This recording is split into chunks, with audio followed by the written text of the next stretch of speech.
നമസ്കാരം. ഞാൻ നിങ്ങളോട് ഇന്ന് സംസാരിക്കാൻ പോകുന്നത് വെരിക്കോസ് വെയിനെ കുറിച്ചാണ്.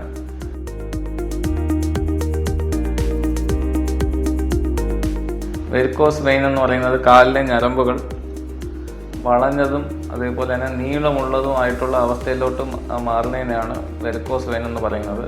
ഈ കാലിലെ ഞരമ്പുകൾ, അതായത് സിരകൾ, ആ രക്തക്കുഴലുകളിലാണ് വെരിക്കോസ് വെയിൻ എന്നുള്ള അവസ്ഥ ഉണ്ടാകുന്നത്.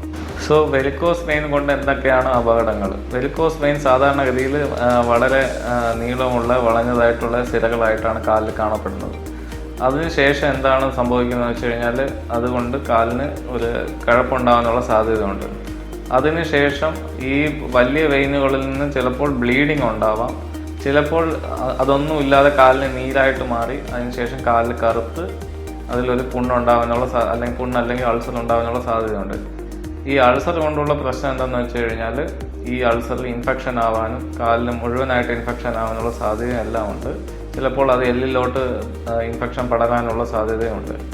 ഇനി പലരും ചോദിക്കുന്ന ഒരു ചോദ്യമാണ്, രക്തം നീക്കുന്നത് കൊണ്ട് വെരിക്കോസ് വെയിൻ, അതായത് കുഴലുകളിൽ നിന്ന് രക്തം നീക്കുന്നതുകൊണ്ട് വെരിക്കോസ് വെയിൻ കുറയ്ക്കാൻ കഴിയുമെന്നുള്ളത്.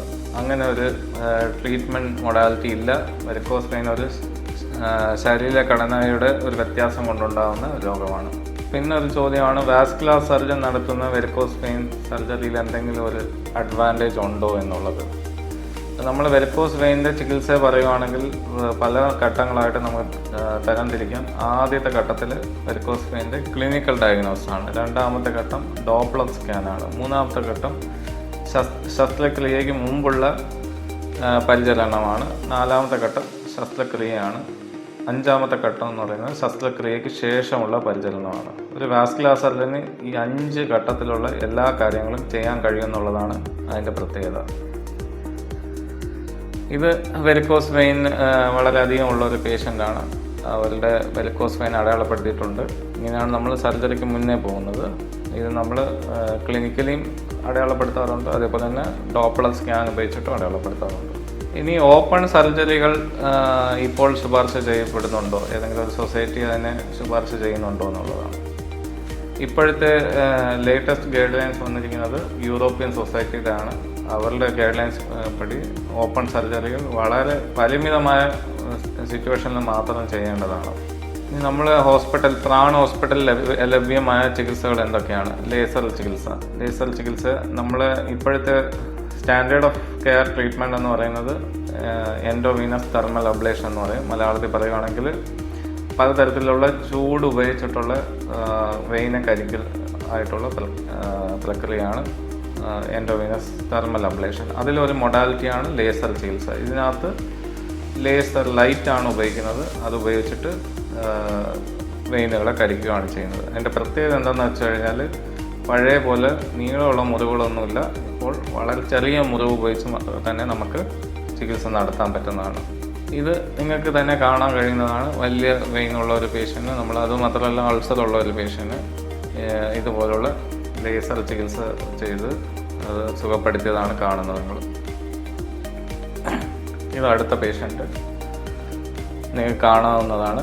വലിയ വെയിനുകളായിരുന്നു, ഇപ്പോൾ അങ്ങനെയുള്ള വെയിനുകളൊന്നും കാണുന്നില്ല.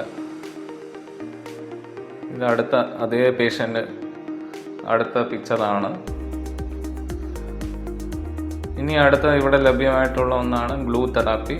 ഇത് ഗ്ലൂ തെറാപ്പി എന്ന് പറഞ്ഞു കഴിഞ്ഞാൽ വെയിനകത്ത് നമ്മൾ പശ ഇടുന്നതിനാണ് ഗ്ലൂ തെറാപ്പി എന്ന് പറയുന്നത്.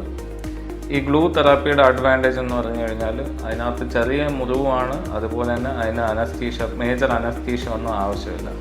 ഈ കാണുന്ന പിക്ചർ എന്താണെന്ന്, ഈ വെരിക്കോസ് വെയിൻ്റെ നീര് കാരണം അതിനകത്ത് നമുക്ക് ബാക്ടീരിയ കടന്നുകൂടാനുള്ള സാധ്യത കൂടുതലാണ്. അപ്പം ഈ പിക്ചറിലുള്ള പേഷ്യൻറ്റിന് അതേപോലെ നീരിനകത്തൊരു ബാക്ടീരിയ ഇൻഫെക്ഷൻ വന്ന് കാല് മുഴുവൻ ആ ഇൻഫെക്ഷൻ പടർന്ന് അതിനുശേഷം ഉള്ള മുറിവുകളെല്ലാം ഉണ്ടായി വന്ന് അതിൻ്റെ ട്രീറ്റ്മെൻറ്റ് എടുത്തുകൊണ്ടിരിക്കുന്ന ഒരവസ്ഥയാണ് നിങ്ങൾ ഈ കണ്ടുകൊണ്ടിരിക്കുന്നത്.